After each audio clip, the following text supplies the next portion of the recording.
Assalamualaikum warahmatullahi wabarakatuh. Selamat pagi, semoga sehat selalu dan tetap semangat belajar. Video kali ini kita belajar diagram alir, khususnya pengolahan limbah. Di sini ada contohnya air limbah dari industri Panbil. Ya.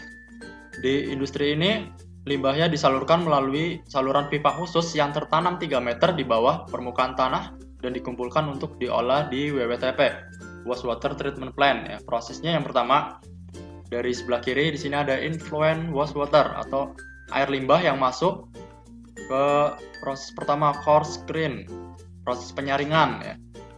Di tempat penyaringan ini adalah tujuannya menyaring kotoran maupun sampah untuk mengurangi beban pengolahan limbah di proses berikutnya. Penyaringan dapat dilakukan dengan sistem manual maupun otomatis. Ya, kapasitas WWTP ini mampu menampung sampai 20.000 meter kubik per hari. Kemudian yang kedua, air limbah yang setelah disaring dipompa ke oil trap. Kalau diartikan jebakan minyak. Ini adalah bak yang di dalamnya terdapat ruang atau sekat untuk memisahkan air dan minyak dengan cara fisika, yaitu dengan memanfaatkan perbedaan massa jenis antara air dan minyak. Massa jenis minyak cenderung lebih rendah timbang massa jenis air, ya. Sehingga perbedaan massa jenis tersebut menyebabkan posisi air di bawah minyak. Dengan bantuan sekat ruangan membuat air mampu melewati bak tersebut dan minyak tetap tertinggal di bak itu untuk kemudian dibuang ke limbah B3 atau limbah bahan berbahaya dan beracun. Kemudian setelah melalui proses jebakan minyak, lanjut ke equalization tank atau tangki penampung. Ya. Tangki yang tujuannya adalah equalize, menyimbangkan, ya, untuk menyimbangkan volume pengolahan air limbah di bak aerasi agar stabil. Ini volumenya antara 500 sampai 1000 meter kubik.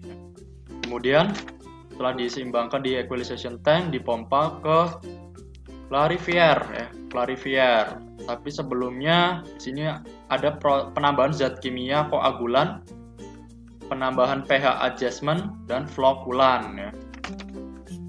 Clarifier ini alat untuk melakukan proses pengendapan pada air limbah sehingga lumpur, kotoran, dan minyak dapat dipisahkan agar beban proses pengolahan air limbah dapat berkurang. Proses pengolahan limbah ini termasuk secara kimia, ya, karena menggunakan zat kimia koagulan tadi, ya, yang membantu proses penggumpalan. Kemudian pH adjustment itu untuk menyimbangkan kadar asam dan basa. Nah, kemudian flokulan zat kimia untuk hampir membantu proses pengendapan juga sama seperti koagulan. Nah, kemudian setelah air limbah itu diendapkan dengan bantuan zat kimia, dipompa ke mana?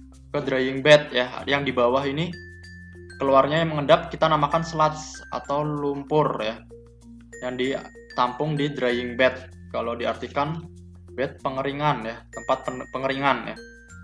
Tempat dikumpulkannya lumpur atau sludge hasil pengendapan di kali clarifier dan sedikit dari beberapa proses pengolahan lainnya. Lumpur yang dikeringkan dengan alat pengering untuk mengurangi massa atau berat agar mengurangi biaya pengangkutan limbah ke tempat pengolahan limbah B3 yang terakhir. Hasilnya sludge disposal yang akan dibuang. Dan kemudian mungkin ada beberapa limbah yang bisa di-reduce, reuse, dan recycle. Kemudian di atas ini ada bak aerator, ya. Terjadi proses aerasi, ya. Aerasi adalah proses pengolahan yang mencampurkan air limbah dengan sumburan udara yang bertujuan untuk menghidupkan bakteri Microbacillus atau bakteri aerob agar dapat menguraikan zat-zat kimia seperti amonia. Proses ini tergantung proses biologi karena melibatkan mikroorganisme pada proses pengolahannya, ya. Di sini ada nutrien yang ditambahkan ke aerator untuk membantu mikroorganisme itu melakukan kegiatannya untuk mengolah limbah tersebut secara biologis. Kemudian setelah itu dipompa ke RBD, ya, kepanjangan dari Rotary Biological Denitrification, ya. Kalau diartikan D itu penghilangan, nitrit berarti senyawa nitrat, ya, penghilangan senyawa nitrat secara biologi, dan rotari berputar, ya.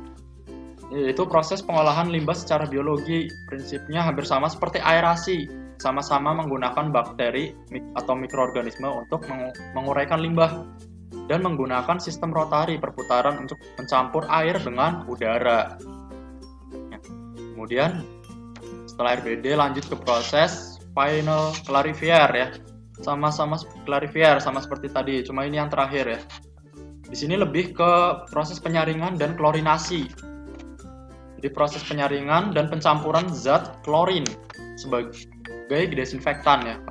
Gas klorin ini sebagai desinfektan atau membunuh mikroorganisme untuk menghilangkan bakteri yang sebelumnya dimanfaatkan untuk proses penguraian. Tadi kan kita udah menggunakan bakteri tersebut untuk membantu proses penguraian ya di aerator dan RBD. Nah, sekarang bakteri yang sudah melaksanakan tugasnya kita hilangkan ya, kita bunuh di final clarifier menggunakan klorin sebagai desinfektan.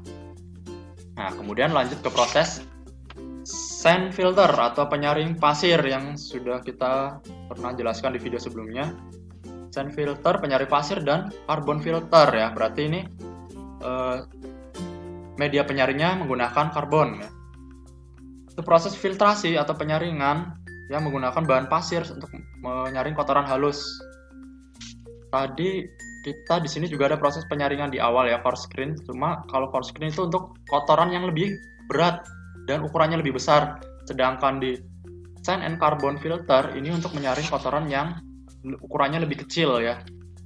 Kecil. Nah, kemudian selain menghilangkan kotoran, carbon filter ini punya kemampuan khusus yaitu menghilangkan warna dan bau. Nah, setelah itu terakhir di titik pantau reuse, recycle, dan reduce ya. Ini titik pantau outlet air limbah yang digunakan untuk mengendalikan kualitas dari hasil pengolahan air limbah industri. Hasilnya effluent atau limbah yang keluar sudah bersih dari kotoran. Nah, sekian yang bisa saya sampaikan untuk diagram alir proses pengolahan air limbah. Terima kasih atas perhatiannya. Assalamualaikum warahmatullahi wabarakatuh.